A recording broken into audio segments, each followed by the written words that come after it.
Bienvenue dans cette nouvelle vidéo. Nous allons traiter l'exercice 4 de l'épreuve de mathématiques du bac 2019 en France métropole et dans la Réunion. Et cet exercice porte sur les matrices ainsi que les congruences. Nous verrons la notion de matrice carrée inversible. Il s'agit donc d'une matrice dont on peut déterminer l'inverse. Le déterminant d'une matrice carrée, les équations diophaciennes et matrices, le calcul du PGCD de deux nombres, le théorème de Gauss et de son corollaire, et le théorème de Bézout. Enfin, nous verrons les systèmes d'équations de termes de suite, dont on déduit une matrice carrée qui nous aide dans le calcul.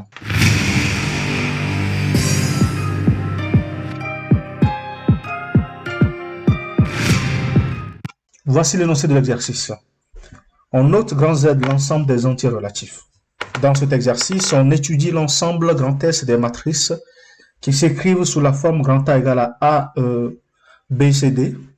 Donc A, B, C, D sont les coefficients de la matrice carrée d'ordre 2, de rang 2 plutôt, pardon. Où A, B, C et D appartiennent à l'ensemble grand Z, vérifiant AD moins BC égale à 1. On note I, la matrice identité, donc qui se note 1, 0, 0, 1. Partie A.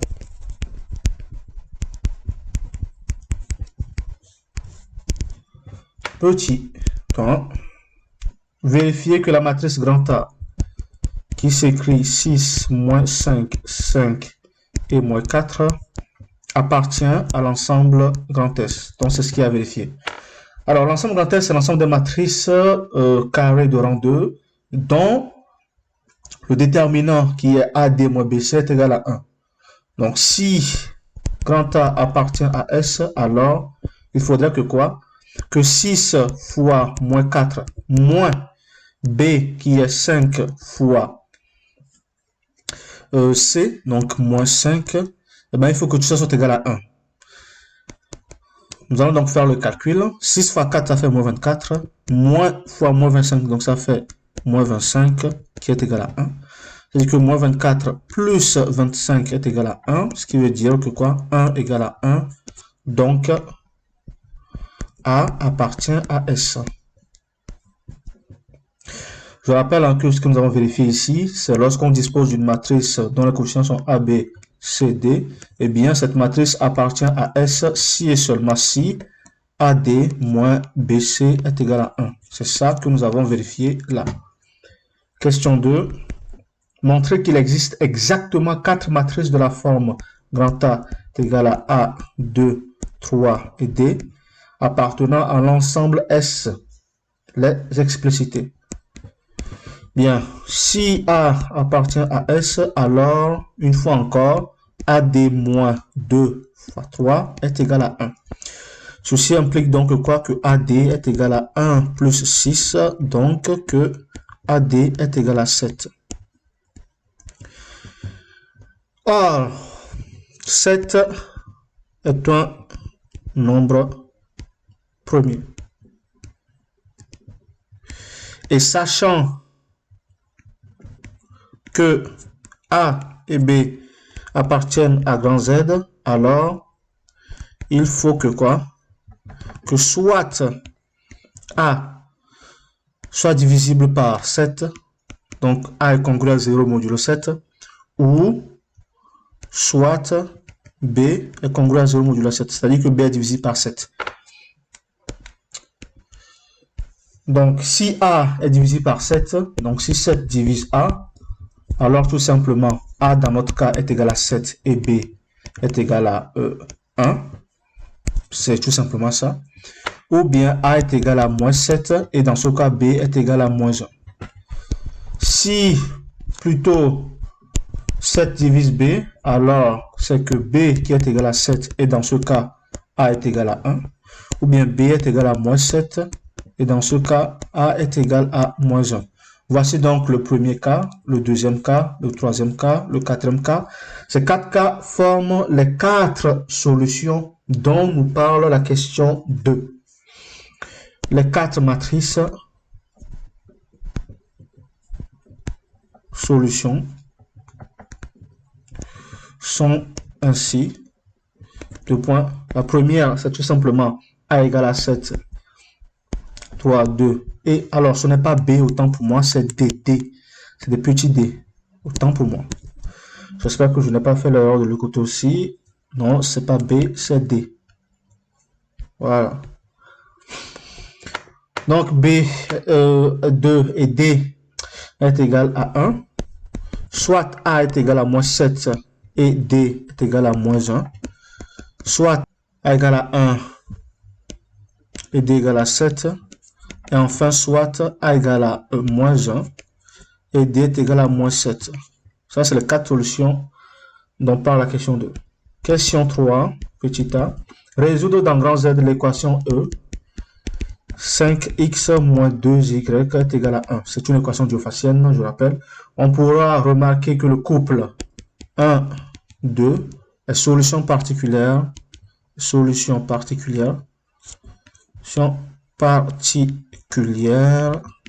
de E. Alors, si 1, 2 est solution particulière de E, alors il faut que quoi? 5 fois 1 moins 2 fois 2 soit égal à 1. Et dans ce cas, nous aurons donc 5x moins 2y est égal à quoi? 5 fois 1 moins 2 fois 2. En mettant le tout dans un seul nombre, nous obtenons tout simplement 5 facteur de x moins 1 et moins 2 facteur de y moins 2 est égal à 0.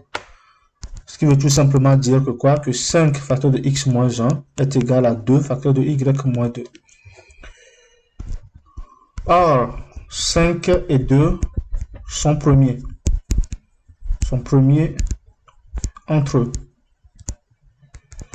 Donc, 5 divise y moins 2. Ce qui veut donc dire que y moins 2 est égal à un multiple de k appartenant à grand Z. C'est l'ensemble dans lequel nous résolvons cette équation diophacienne. Ce qui veut donc dire tout simplement que y égale à quoi? À 2 plus 5k. Ou bien encore 5k plus 2. Ça, c'est notre y. En mettant ce y dans l'équation là que nous avons ici, nous obtenons donc 5 facteur de x moins 1 qui est égal à 2. Y moins 2, c'est égal à 5k ici, donc ça fait 2 fois 5k. En simplifiant par 5, nous obtenons ici x moins 1 est égal à 2k. Donc x est égal à 2k plus 1. Ainsi donc l'ensemble, ou bien les solutions de l'équation E sont les couples x, y qui sont égales à quoi? Qui sont égales tout simplement à 2k plus 1, 5k plus 2, k appartenant à grand Z. Voilà l'ensemble des solutions. Question B. En déduire qu'il existe une infinité de matrices de la forme grand A qui est égale à A, B, 2, 5 qui appartiennent à l'ensemble S. Décrire ces matrices. Alors, si A appartient à S une fois encore, il faut que quoi? Il faut que 5A moins 2B soit égal à 0. Et qu'est-ce que nous remarquons? Nous remarquons que quoi? Non, soit égal à 1, autant pour moi. On remarque quoi? Que ça, on retombe sur l'équation diophacienne de tout à l'heure. Donc, la solution de ça, c'est l'ensemble des couples A, B, qui sont égales à quoi? À 2K plus 1 et 5K plus 2, K appartenant à grand Z. Ainsi donc, les matrices grand A seront tout simplement de la forme 2K plus 1, 5K plus 2, voilà, 2 et 5K appartenant à grand Z. Voici donc la forme explicitée de ces matrices. Il s'agit ainsi d'une infinité de matrices puisque les valeurs de K peuvent varier de moins l'infini à plus l'infini étant des entiers. Alors, partie B.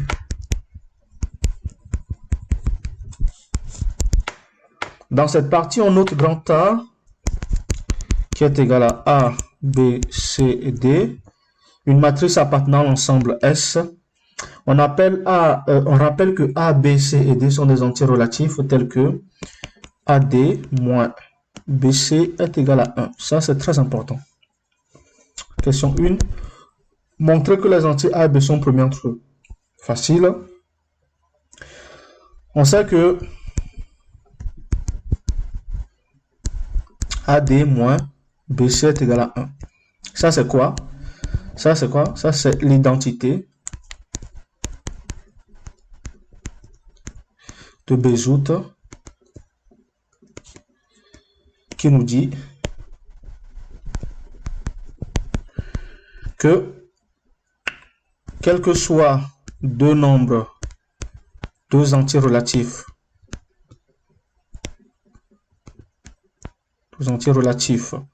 A, B appartenant à grand Z, virgule, il existe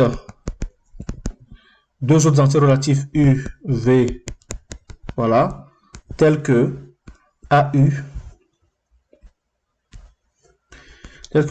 plus BV soit égal à PGCD de A et B. Et ça, c'est la forme que nous avons. Et donc, dans notre cas, qu'est-ce qu'on a? Puisque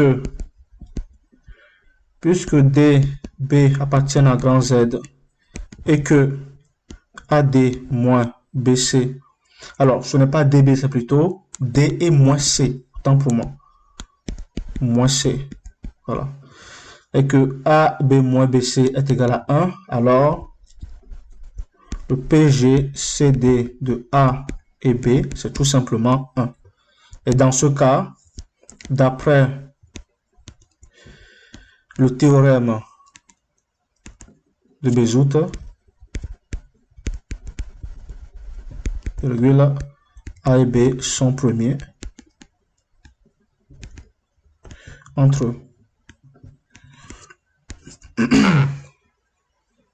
Question 2. Soit B la matrice D moins B moins C et A. Question A. Calculer le produit AB. En calculant AB.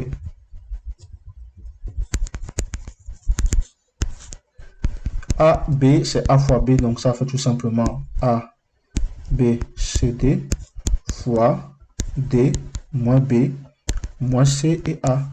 Et c'est tout simplement égal, alors je vais l'écrire à la ligne, c'est égal à AD moins BC moins AB plus AB, DC moins DC et moins BC plus AD. Donc ça fait 0. Ça fait 0. Ça nous donne ainsi AD moins BC, 0, 0 et AD moins BC. Alors, puisque A et B appartiennent à l'ensemble grand S, on sait que quoi? Que AD moins BC c'est égal à 1. AD moins BC c'est égal à 1. Donc tout ça, ça donne 1, 0, 0, 1, qui est la matrice identité, ce qui veut dire que A fois B est égal à la matrice identité. On admet que AB est égal à BA. Ce que l'on vient d'admettre va nous intéresser dans la prochaine question. Question B. On déduit que la matrice A est inversible et donner sa matrice inverse A moins 1. Puisque A fois B est égal à l'identité et que AB est égal à BA, alors AB est inversible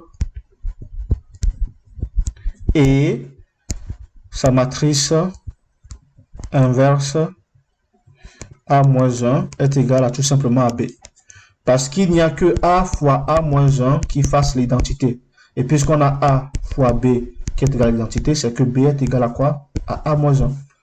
Ainsi, A-1, c'est égal à B, c'est égal à D moins B moins C et A. Question C. Montrer que A-1 appartient à l'ensemble S.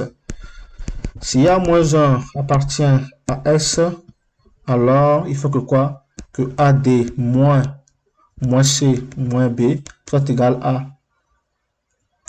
A1.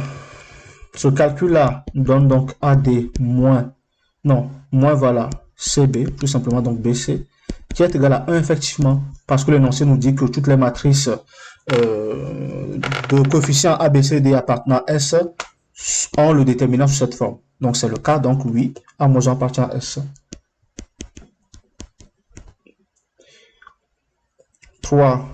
Question 3. Soit X et Y deux entiers relatifs, on note X' et Y', les entiers relatifs tels que X', Y' est égal à grand A, X, Y.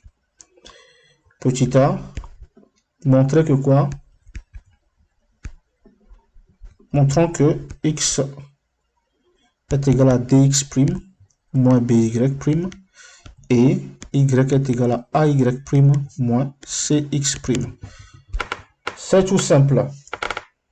On sait que X', Y' est égal à grand A fois X, Y. Il faut donc plutôt faire X, Y en fonction de X', Y'. Ce qui veut donc dire que A-1 fois X', Y' est égal à A-1 fois A fois X, Y. Ça, c'est l'identité. Et nous obtenons ainsi X, Y est égal à A-1 fois X', Y'. Ce qui fait donc D moins B moins CA fois X', Y'. Nous obtenons donc le système X qui est égal à DX' moins BY' et Y qui nous fera moins CX' plus AY'. D'où nous obtenons ce qui a été demandé, notamment X' qui est égal à DX' moins BY' et Y qui est égal à AY' moins CX'. Ça, c'est ce qui a été demandé. Question B. On note dès le PGCD, donc D égale à PGCD de X et Y, puis ensuite D' est égal à PGCD de X', Y'. Montrons que D est égal à D', ou bien D' égal à D. Bien. Alors, déjà, je rappelle les deux expressions. On sait déjà que X est égal à DX' moins DY', non, moins BY', et que Y est égal à quoi? AY' moins CX'. De l'autre côté, on sait aussi que quoi? Que X' est égal à A fois XY, donc ça fait AX plus BY, et Y', ça fait CX plus DY. Alors, si D est égal au PGCD de X et de Y, c'est bien ce que l'on s'est dit, alors D divise X et D divise Y. Ce qui veut donc dire que D divise AX plus BY, donc ça c'est quoi? D divise X'. Ce qui aussi veut dire que D divise CX plus DY, ce qui veut donc dire que D divise Y'. Donc si D divise XY, D divise X' et Y', donc c'est que D divise le PGCD de X' et Y', tout simplement. Parce que le PGCD de X', Y', c'est quoi? C'est tout simplement le plus grand diviseur commun. C'est aussi simple que ça. C'est-à-dire que nous sommes partis du fait que D divise soit le PGCD de XY et divise le PGCD de X', Y' qui est égal à D'. Donc, D divise D'. Ça, c'est la première des choses. Maintenant, si D' est égal au PGCD de X', Y', alors D' divise X' et D' divise Y'. Si D' divise X' et D' divise Y', c'est que D' divise toute combinaison linéaire de X' et Y', notamment donc D fois X' moins B fois Y'. Et ça, c'est quoi? Ça veut dire que D' divise X tout simplement. Donc, D' divise également toute combinaison linéaire de X' et Y', notamment A, Y' moins CX'. Et ça, c'est quoi? C'est D' qui divise Y. Ça veut dire que D' divise aussi le PGCD de X et Y, qui est tout simplement D. Donc, D' divise D. Ça, c'est la seconde chose. Nous avons la première chose ici et la seconde ici. On peut conclure que puisque D divise D' et D' divise D, alors D est égal à D'. Il n'y a que ça comme seule solution. Bien. Question 4. On considère la suite d'entiers naturels xn, yn définie par x0 est égal à 2019 et y0 est égal à 673. Et pour tout entier naturel, antenne, virgule, xn plus 1 est égal à 2xn plus 3yn. Et yn plus 1 est égal à xn plus 2yn. Bien. En utilisant la question précédente, déterminer pour tout entier naturel n le PGCD des entiers x, n et yn. Donc, on veut déterminer le PGCD de xn et yn. Point. Si on reconsidère ce système, on a tout simplement quoi? Le vecteur xn plus 1, le vecteur yn plus 1, qui est égal à une matrice 2, 3, 1, 2, fois le vecteur xn et yn. Et ça, on peut continuer ça jusqu'au vecteur x1, y1, qui est égal à la même matrice, fois x0 et y0. Bien. On sait que quoi? D'après la question précédente. Bon, déjà, il faut vérifier que cette matrice que je vais noter grand M appartient à grand S. Alors, si grand M appartient à S, alors il faut que le déterminant de M soit égal à 1. Le déterminant de grand M, c'est tout simplement 2 fois 2 moins 3 fois 1, qui fait donc 4 moins 3, qui est égal à 1. Donc, oui, grand M appartient à l'ensemble des matrices S. On sait déjà que quoi? Que lorsqu'on a x', y', qui est égal à grand A fois xy, alors le PGCD de x', y', c'est tout simplement le même que le PGCD de x et y. Ça, c'est ce que nous avons dans notre cas. Si on applique ça à notre cas, ça veut tout simplement dire que quoi? Que le PGCD de xn plus 1 et yn plus 1 est égal au PGCD de quoi? De x0 et y0. Or,